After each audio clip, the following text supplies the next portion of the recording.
that I'm going to take a break for tonight from playing music and instead just talk.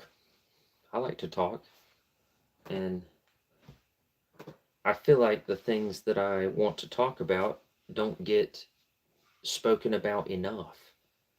So I'm just going to kind of freely talk about whatever I want to and see how it goes, you know? Um, I'm also working at the same time. That that is something. If you see me looking here, it's because I'm setting up computers. Um, but yeah, I just have been thinking about a lot of different things, and you know, I wanted to just talk about them. Things regarding uh, awareness. Awareness is what you really are. You're fooled into thinking that you're a separate being because you experience things that make you feel separate. But the reality is, everything that you've ever experienced in your entire life um, is generated from within. So when you look at a galaxy that is supposedly millions of light years away, it doesn't matter which philosophy or religion you go to, they all have a perennial philosophy. There's even a book written about that. Aldous Huxley wrote it, and he studied all these different religions, and he found that they all have. What's up, Abby? Thank you for joining. Today I decided that I'm just going to kind of talk for a little bit, just for fun. You know, I like to talk about these things. Um, but the thing, and I'm also working at the same time, so if you see me looking over here, that would be why. Um, but there are a lot of things that people don't realize. Okay, what I was saying before, when you look out, say you look into a telescope and you look at something that is supposedly millions of light years away, well, did you know that time is based on movement? This is something that physicists discovered. Well, one other thing that they discovered was that if something is moving at the speed of light, which light does move, the the light does not experience time, because time requires it to be slower than the speed of light for the progression of time to even happen. I saw this really cool video by Richard Feynman, who's a famous mathematician and physicist, and he's talking about these things, talking about how when a light beam leaves something, the light beam does not experience any time. Only we do, because our brains process things slower, and it's the slower processing that gives us this illusion of time. Time is just something that we made up to measure what we experience as changes in the environment. So when you look at something that, say you're looking through a telescope at a galaxy that's millions of light years away, well, the instant that you see that galaxy, the experience of that is happening from within you. Your brain generates the image of whatever you're looking at, and the light that traveled from that had no time. So the instant that you see it is the instant that it exists. And this is proven by physics. There's also something called the double slit experiment, where they fire single electrons through two different slits. And you would expect to see on the other side of the wall only two lines, because there's only two lines that it can go through. But what would happen is a wave of probabilities. So it would be darker waves in the middle, and then it would get lighter bands as it went out. Well, this really blew the scientists' minds. They didn't understand how this could be. And so what they decided to do was to put a detector on the slit so they could watch which slit that the electron went through. Well, when they did that, the electron collapsed into the position where it was being watched. And by doing so, it caused only two lines to appear on the back wall instead of a wave pattern. And they thought, this is very strange. Maybe this detector is affecting it. So instead of a detector, they just watched it with their eyes. They just literally, if someone was in the room looking at it with no detector, nothing, the simple act of looking would cause the electrons to collapse and they would form two lines on the wall. So somehow the very things that make up the material world that you experience react to you looking at it. So when you're not looking at it, it's only a wave of probabilities. But as you look at it, it collapses into the physical form because your brain is what's collapsing it. In fact, your consciousness is directly tied to what you think of as physical reality. Anything that you ever have experienced, when you touch your skin, the feeling of you touching your skin is being generated inside. The sight, the colors that you see are being generated inside. So the feeling of outside is really inside. So what you come to realize, there is no in or outside. There's actually, they're both the same. They're both two parts of the same. There can't be light if there's not dark. There can't be man if there's not woman. There can't be day if there's not night. There can't be up if there's not down. So it keeps going forever and ever and ever and ever and ever. Well, that's a good point. If you're colorblind, you do not experience colors. And there's even videos online where they give these people these glasses that supposedly help to correct color blindness. Well, those people have never seen colors before, so it really blows their mind when they put these glasses on and suddenly they're able to see the color purple. They've never experienced the color purple before. But the colors are only a tiny fraction of the electromagnetic spectrum. Well, the electromagnetic spectrum permeates the entire universe and is also what atoms are made out of, and electrons and quarks and all those things are made out of electromagnetism. Well, there was another experiment they did where they tried to create a perfect vacuum. They basically tried to remove in a space all of the particles that were there, any particles, any electrons, anything at all. And they just kept removing more and more and more until there was absolutely nothing. Well, then what they found was, even though there was absolutely nothing there, there was still something. There was an electromagnetic field in the space because space itself is also what creates non-space, because you can't have stars if you don't have space for them to go into. So they are generated from the space. Something can't exist without the space of. And that is what your awareness is. Your awareness is the space in which all things arise.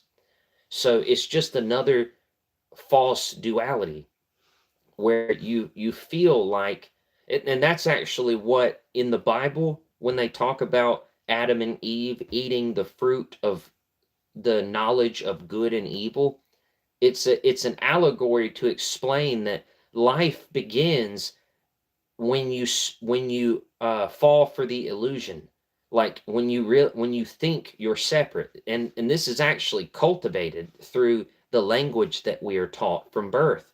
When they teach you words like I, me, mine, you, you yourself, and that all these labels that you put on things, it creates a lens through which you experience the world. Most people think in words. Well, the words that were taught to you are specifically chosen. They don't teach you other words. Here's a thought I want you to think about. Think about in school, in public school especially. in public school, have you ever one single time heard the word enlightenment in public school? Have you ever heard that word? Probably not. I never did. Not one single time the entire time I ever went to school or college or anything. No one said that word to me ever. What about the word mindfulness? Have you ever heard that word? Nope. You've never heard that word. But they teach you other words like war, famine, death, battle, civil war, all these things to try to convince you that it's us versus them, you versus everything else. It's a brainwash. It's the point of it. That is so wonderful. I love homeschool. I homeschooled my children before I was forced to stop. But even that is part of this experience. I I realize that actually when I'm talking to all of you, I'm really talking to me.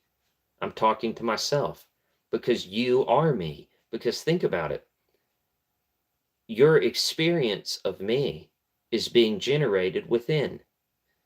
I only exist because of you. Because what even is existence except for consciousness is awareness. That's what existence even is. It's the awareness of I am. And that's what the Bible talks about. There used to be this verse in the Bible where Jesus said, before Moses and Abraham, I am. And I used to think that doesn't make any sense. Why would he say it that strange way? That I don't understand that. But now I do. He's meaning that he's meaning that I am is God. I am. The fact that you're aware, the fact that you're aware is what creates life. The fact that you're aware is what creates your consciousness. It creates all experiences. It creates your birth, your death, all the history that you've ever learned, every person you've ever met, every good meal you've ever tasted, every smell, all is generated from your awareness. And that's actually the truth of life. That's the thing that most people have to wait all the way until they pass away to find out. Because it's when, in that moment when your life is slipping away, that you finally realize that it all has been a kind of dream, that your mind created. And you are always one with everything. When you look at a tree, the tree is inside you. The ground is inside you. You are shining the sun. You are blowing the wind. Because what even is a wind blowing? It's your own consciousness's experience of it. That's what your whole life is. And you're the awareness that experiences your life. You're the awareness of consciousness. So that's the reality of what actual life is, and growing up, I had this deep desire, and also this deep desire to question everything. I knew there were so many things that were tried to be taught to me that just did not make sense. I learned this from some books that I read. Actually, I'll show you some of them because they're really good. One second, I gotta kind of move over here, but I think you will like these. If you ever want to read some of the best books ever, here is one of my favorites. It's called The Mastery of Love by Don Miguel Ruiz. And you can see it's not very big, and the letters in it are pretty well spaced out. So it doesn't take long to read. Like you could read that entire book in a very short time. As you can see, I definitely love to read. It's something that, well, I don't love to read everything, but there are certain subjects that just interest me. One book that I really, really, really love, where is that one? It's called the Bhagavad Gita.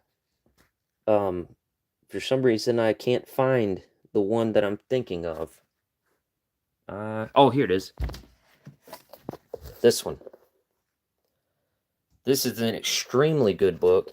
And the cool thing about it is it's thousands of years old. It's thousands of years old. They've known this for thousands of years. And this is things that even physicists and scientists have begun to discover through uh, the most expensive scientific experiments ever done before. You know, the Large Hadron Collider, where they're using insane amounts of energy to crash together electrons to see what they're made of.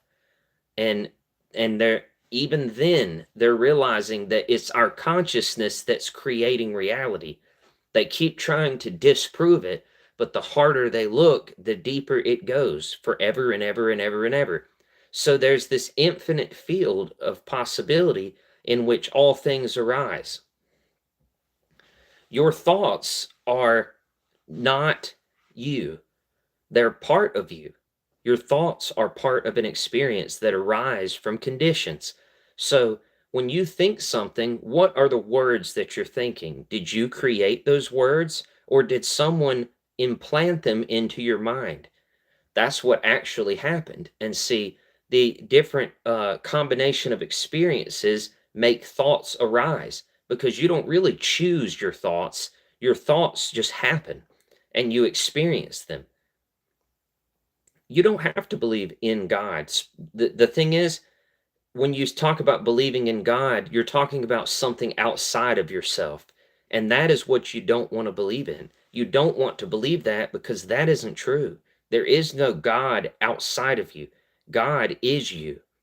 You are actually God. Not many gods, not a God. The God is your awareness. The fact that you are able to live and be experiencing life is God. That's what actually God is. So I believe that heaven is a state of your consciousness, because when hell is the illusion of the separation from God. So when you feel like you're this small, tiny little speck in an infinite universe, that feels like hell. That is hell.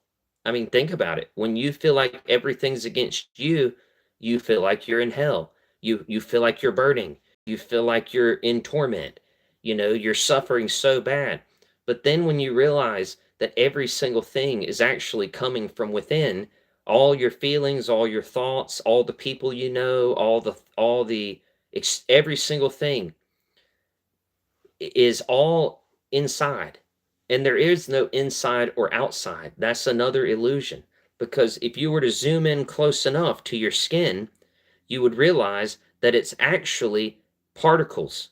Well, if you zoom even further in, those particles are just excitations of the electromagnetic field. They're not even physical things. They're vibrations of energy. And so the same vibration of energy that creates the layer of skin that I'm touching is also the same vibration of energy that ripples outward and is this air, but also the same vibration of energy that continues on for eternity. I believe that, yes, the power of now. See? Yes. You know it. You know it. Hold on. Hold on a sec. The power of now. Yes, sir. Yes, sir. You know what I'm talking about. That's exactly right. The Power of Now. And that is a very good book. Eckhart Tolle, I love him. And the right religion, I heard an expression about religion that I really loved. And it said, most people get caught up arguing over which finger is pointing without looking at where it's pointing. You're supposed to look at the moon that it's pointing to. You're not supposed to argue over which finger it is, because all of the religions kind of point to the same thing. Like, here, for example, I have this pulled up just so I can show you.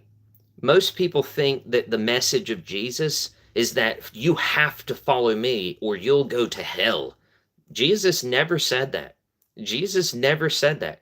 That came after the Roman government created the Bible at the Council of Nicaea, where they altered the messaging of Jesus. If you go and read his actual words, I'll show you an example right here. Where's the good one? Jesus answered, "Is it not written in your law, I said you were God? If those to whom the word of God came were called gods, then the scripture cannot be annulled. That can you say that the one whom the Father has sanctified and sent into this world is blasphemous because I said I am God's son?"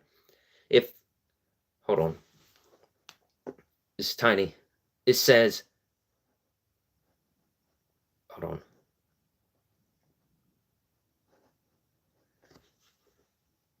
How can you say, "Show us the Father"? Do you not believe that I am the Father, and the Father is in me?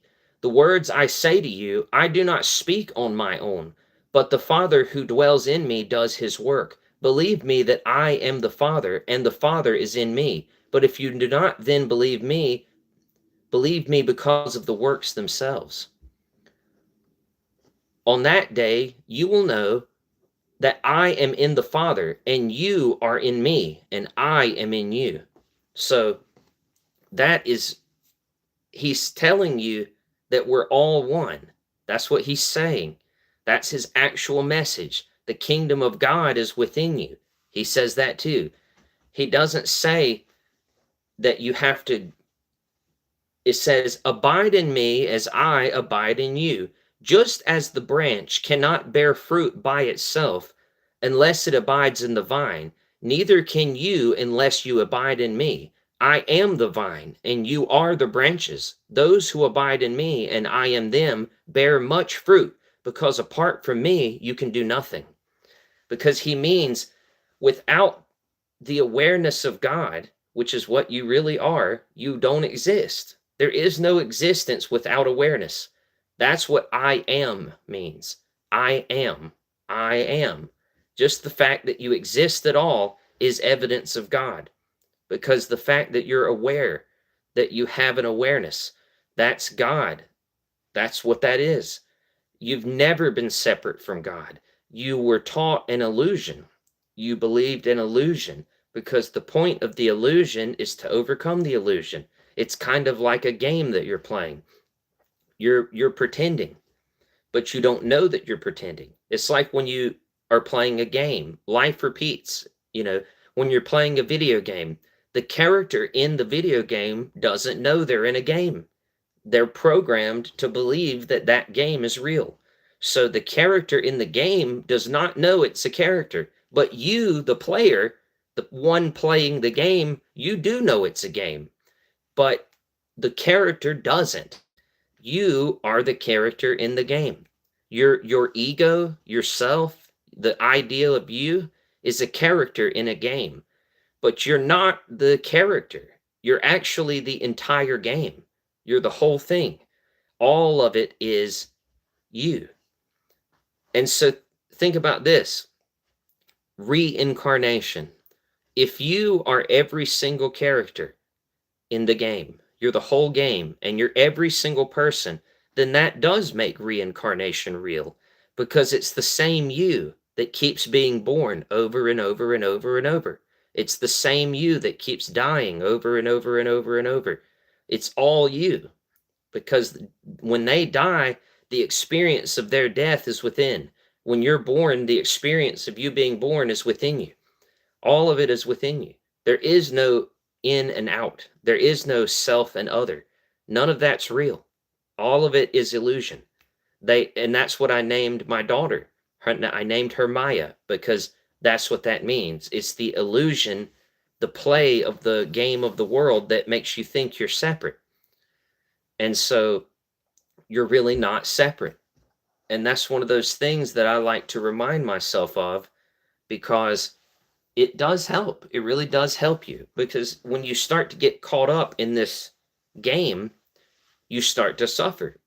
I've suffered so many times.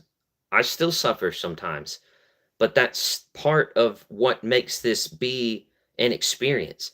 Without suffering, there is no non-suffering. You know what I mean? Like that, you have to have something to compare it to. You can't see me if there's no background. If there's no background, I don't exist. There's no line. See, I mean, if you zoom in close enough, is it me? Is it me right now? Or is it just a nothing? You know what I mean? Like, you don't know it's me until you can see the whole background. Now you see that I am a thing. But if you kept zooming in more and more and more, you would just see vibrations of energy. Is that still me? Is it? Yes. Where does that line go? Where does it stop? If you're on that level, you would never see a line. You would just see fluctuations of energy. And even my voice, the sound of my voice is the experience of the sound of my voice is generated when conditions arise and your ear consciousness, that you have a consciousness of sound, but it's your consciousness that creates it. It's like that expression, if a tree falls in the woods and there's no one there to hear it, did it really happen? Well, did it? Because what does it even mean to happen if there's no one to experience it? You know, if a planet in some ultra distant galaxy explodes, but literally no one knows about it, is it does it have a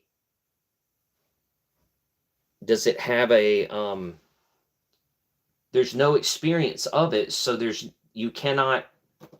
Sorry, I'm doing work at the same time. The experience of it is, all of it is within you.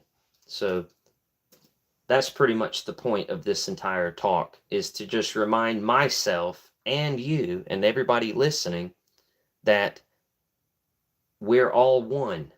We're all one. I'm not separate from you. You're not separate from me.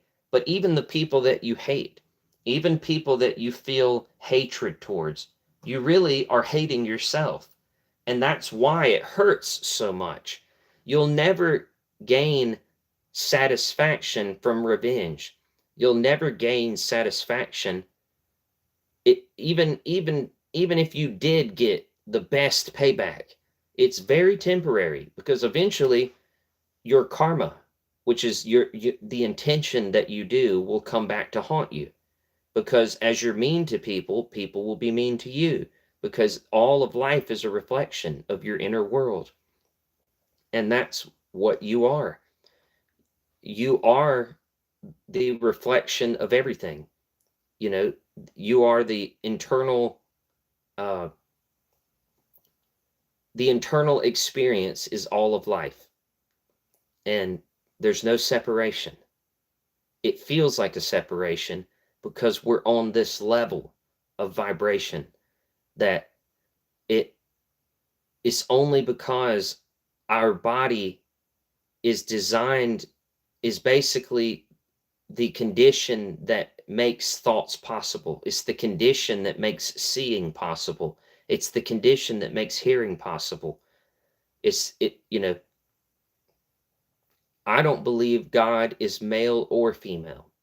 God is non-dual. That means he's everything. You can say he, but it's just an expression. God is all things. Any form of duality is the continued illusion of separation. So there really is no such thing as day or night. There really is no such white and black or man and woman. These are things that we create to make sense of our world. It's the way that our biology is the condition that makes these things arise. But you can see past them, because awareness is untouched by these things. So when you're aware, when you become aware, Jesus was an enlightened person. He is the embodiment of God as much as you are. You also are the embodiment of God. That's what his actual message is. He said that we are all sons of God. The kingdom of God is within you. He said these things. If you look at his actual words, the here it is right here. The glory that you have given me, I have given them, so that they may be one, as we are one, I in them and you in me, and that they may become completely one, so that the world may know that you have sent me and have loved them enough as you have loved me. So that's his exact words. That's him saying, you are one with God as much as I am. He's not saying that you have to believe in him or you'll go to hell. He never said that. That is something that was put in there to scare and control. And it's worked for a very long time, but you can see past it. Because as you read other spiritually enlightened people, read the Tao Te Ching, read the Bhagavad Gita, read any of these books that are thousands of years old, and it will begin to dawn on you that Jesus is not the first person who said these things. He's not. Many, many, many, many people have said these things because the truth is within you. The experience of them saying these things is just the God within you reminding you, because it's the whole point of life, is to remember your oneness, to remember that there are no separations. All of us are going to find this out, whether we want to or not, because it's the whole point of life. You can be stubborn about it and you can suffer. That's a choice. I heard this good expression and it said, if you were an infinite being who could live forever and ever and ever, you would eventually get bored with just doing nothing. So you might begin to decide, well, I'm going to live every pleasurable experience I could possibly imagine. So you might do that for millions of years. Well, one day you're going to get bored with that too. And you're going to say, I want to spice it up a little bit. So I'm going to start throwing in some uncertainty. So you might do that for a couple million years. Well, then you might think, all right, now I'm going to completely forget that I'm God and I'm going to pretend like I'm this little character. And if you kept doing that 100 billion times, eventually you would be God pretending to be you right now. That's what you are. You're God pretending to be you. And it's the play of an infinite being. That's what all of life is. And when you kind of realize that, you can laugh. You can have infinite bliss and joy, because all of that comes from within anyways. Everything comes from within. You don't have to look outside to find your happiness. Your happiness is inside. Your freedom is inside. Your joy, your forgiveness, your understanding, your love, all of it is inside. So that's all I have to say for tonight. I appreciate you guys. I love you.